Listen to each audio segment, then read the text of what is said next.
পুজো চলে গেল, লক্ষ্মী পুজো চলে গেল, প্রচুর শাড়ি কেনা হয়েছে, কিন্তু একটাও পিকো বা এই কিছুই করা হয়নি, ফলস করানো। তো সেইগুলো আজকে আমি পিকো করাতে নিয়ে যাব।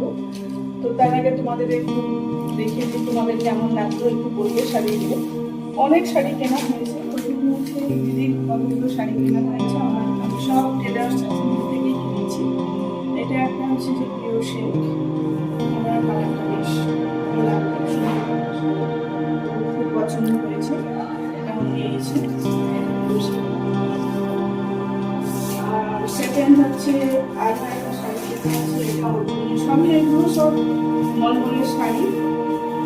দেখো কি সুন্দর শাড়ি, এটা সব মলমলের শাড়ি, এটা কেমন হয়েছে।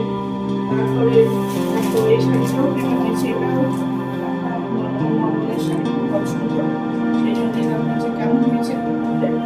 এটা একটা কেনা হয়েছে। তারপর দেখো এই শাড়িটাও একটা কেনা হয়েছে, এটা ওর জন্যই সব কেনা হয়েছে। এগুলো সবই দিদির জন্যই কেনা হয়েছে। তো এগুলো রেখে দিলাম, গুছিয়ে রেখে দিলাম, কারণ আমি আবার এক্ষুনি যাবো। রেখে দিলাম। ব্লাউজ পিস সঙ্গে আছে, ব্লাউজও পারবো হচ্ছে দেখবো। আর এবার আমার কতগুলো শাড়ি কিনেছি সেগুলো দেখো। শাড়ি পছন্দ করি না, পরার শোকও হয় না, তবুও কিছু কথা শিখিয়েছি। তারপরে এই শাড়িটা কিনেছি, আমাদের বিভিন্ন রকম প্রোগ্রাম কনফারেন্স হয়, তো সেই জন্য এই শাড়িটা আমি কিনেছি। আমার খুব ভালো লেগেছে, সাদা শাড়ি সাধারণত আমি করিনি, তো এটা এরকম কিনেছি।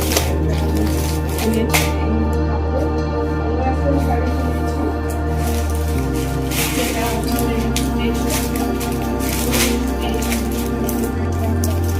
সেটাই দেখায় সবগুলো কেউ কাজ করতে পারবে। এই শাড়িটা কিনেছি। কেমন লাগছে? ভালো লাগলো শাড়িগুলো, ভালো লাগছে বলো। আর একটু আমি ছোট্ট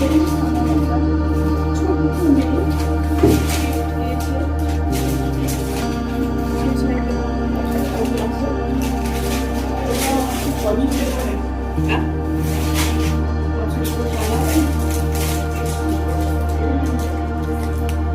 পরে গেছে শাড়িটা, কালারটা খুব পছন্দের কালার। একটা মেয়ে দিয়েছে এই দেশের 2-3 দিন আগে।